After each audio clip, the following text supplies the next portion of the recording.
If I want to ask people, oh please can you help me take a picture, I don't just give my phone to anyone. I make sure that it's somewhere safe. If they start to run away with my phone, like I can chase them.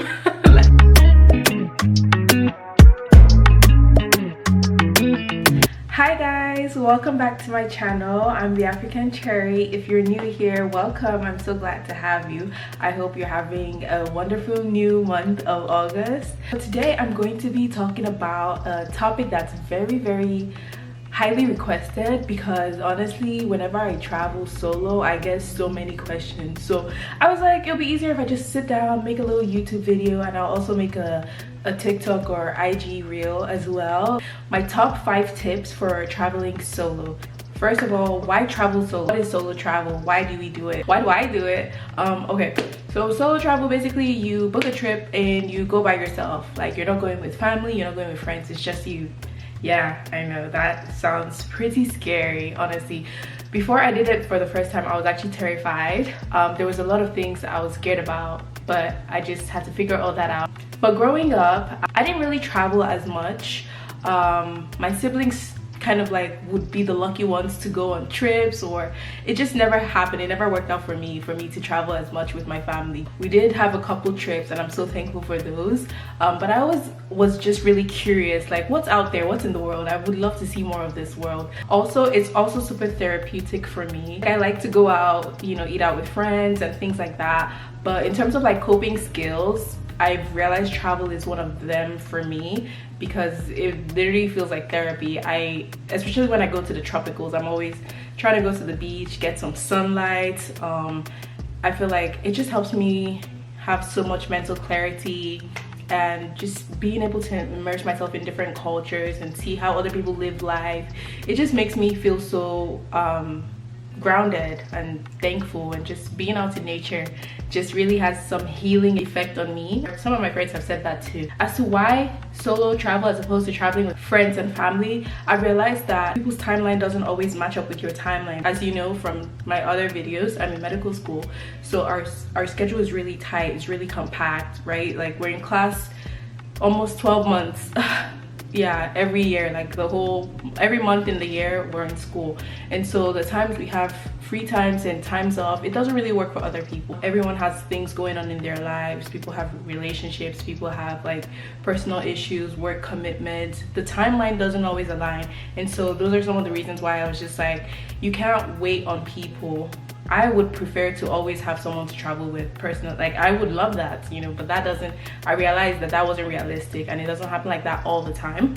So I was like, okay, I need to learn how to travel with myself. And also having the freedom to just do whatever you want, wake up at whatever time, eat at whatever time, go explore on your own free will is very nice. Because sometimes with group trips, it's so much rah rah rah, like let's do this, like people have different vibes.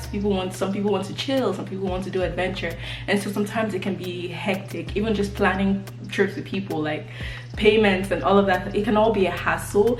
And so solo travel is great when you just want to wake up, plan a trip, go somewhere, do whatever you want, relax, chill, have fun. It's all up to you, and those are some of the reasons that I recommend solo travel. Also, you learn so much about yourself. The things I've learned about myself when traveling are some things that will carry me forever. Let's start with my top 5 tips. Number 1 would be do your research, especially when picking a destination. I'm a black girl, as you can see, and so there's some destinations that are actually not safe for black people, right?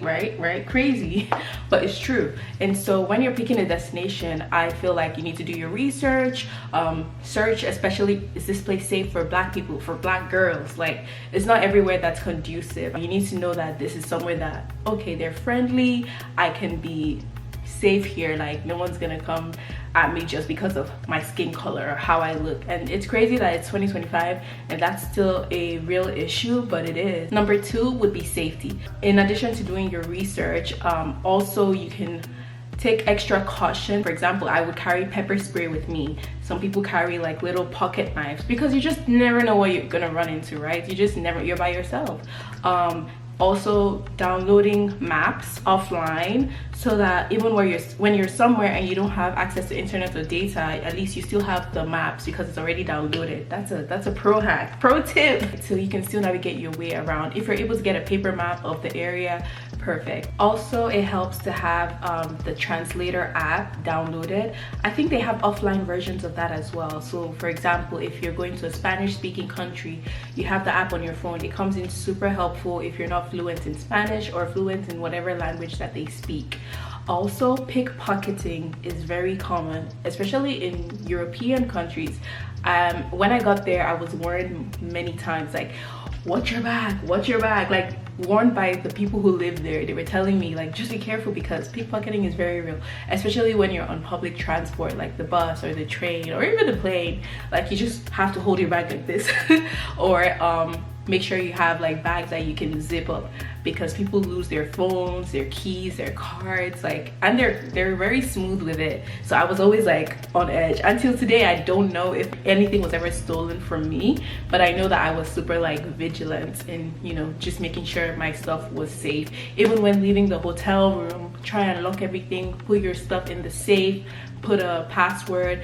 Just be mindful that this is foreign, this is a foreign country. They know that you're not from here, and so it might be easy for them to take advantage of that. My third tip is when you're picking a place to stay, if you're by yourself, I personally prefer hotels to Airbnb, because hotels are usually in common areas, in safe zones, and there's lots of tourists there, so that automatically increases the safety net by far. Airbnb is great, don't get me wrong, but I feel like if you're by yourself, Airbnb can be in like some random location somewhere. Like when I went to Spain, I actually stayed in an Airbnb because that was just what I found that was closer to the train station and stuff like that. But there's no added security, and so every time I was leaving the Airbnb, I'm like looking out there like, is anyone here? Like, you know, just beware of the location you decide to stay. Stay somewhere that is known to be safe, is close to like the train station and things like that. Don't go somewhere super remote, super far by yourself, because you're not from that country, and if anything happens to you, like, what are you gonna say? You know, God forbid, right? Okay, my fourth tip is to be confident. And so when you're traveling, you're in a new country, people are going to be assessing you, like, are they from here, are they not from here? My tip is to be confident, like gauge people as well. If you want to interact with people, by all means interact with people, but kind of like do a mini assessment in your head, like, does this person look safe? Like, does this person look like they're okay? Like, what's their vibe before I go up to them? For example, if I want to ask people, oh, please can you help me take a picture, before I don't just give my phone to anyone. I make sure that it's somewhere safe. If they start to run away with my phone, like, I can chase them. Like, just those little things make such a big difference. Like, I wouldn't just hand my phone to anyone. Can you help me take a picture? No, because they could run away. So know what's going on, but still be confident. Like, go outside your shell, talk to people. You never know who you're going to meet. But also be smart and don't let people know that you're alone. Like, for example, if you go out, they're like, oh, are you here by yourself? Are you here by yourself? Just be like, oh, no, my friend is not here, or they're at the hotel, or they're on their way. Because some people are trying to gauge, like, is this person by themselves? You don't know people's true intentions, right? So just be aware of that.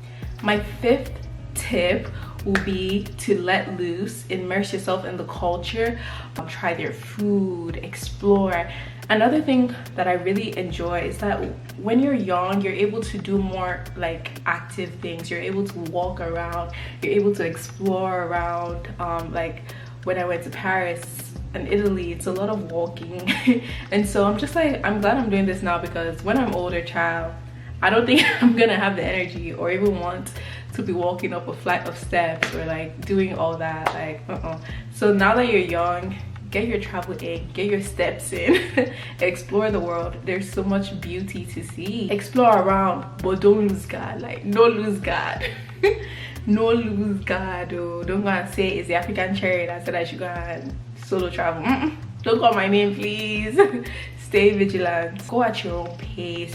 If you want to wake up today and be like, okay, I'm gonna have a chill day, I'm gonna relax by the beach, do that. No one is monitoring you. And then if you wake up the other day and say, I want to go explore, do that. Like, make your memories.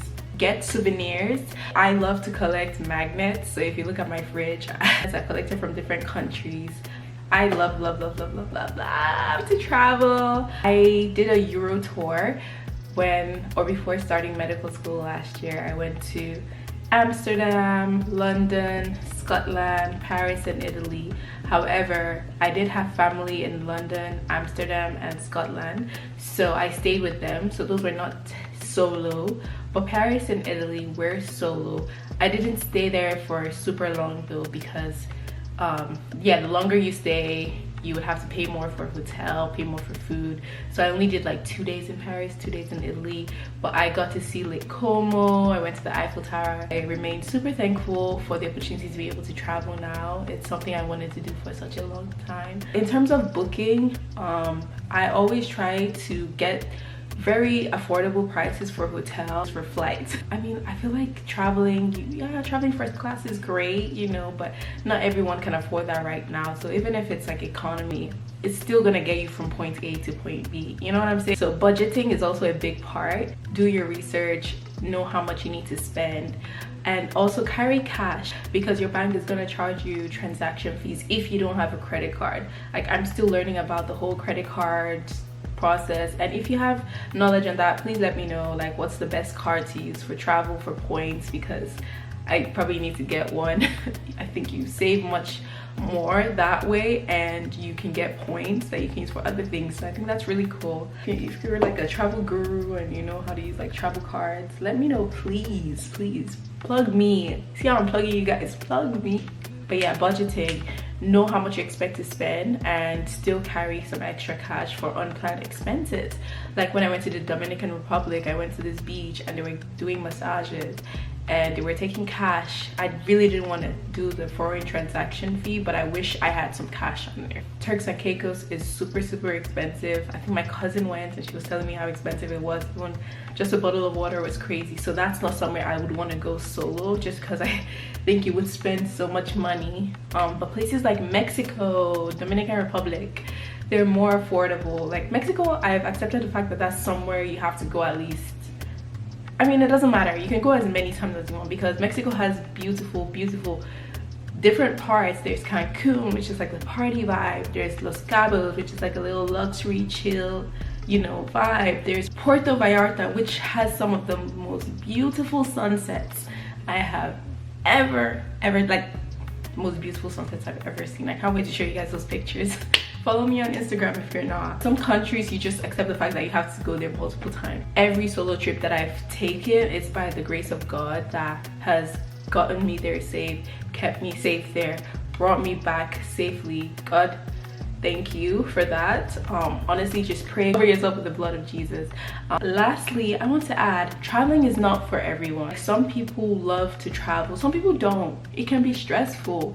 They can lose your luggage, your suitcase, and you're stranded. That happened to me.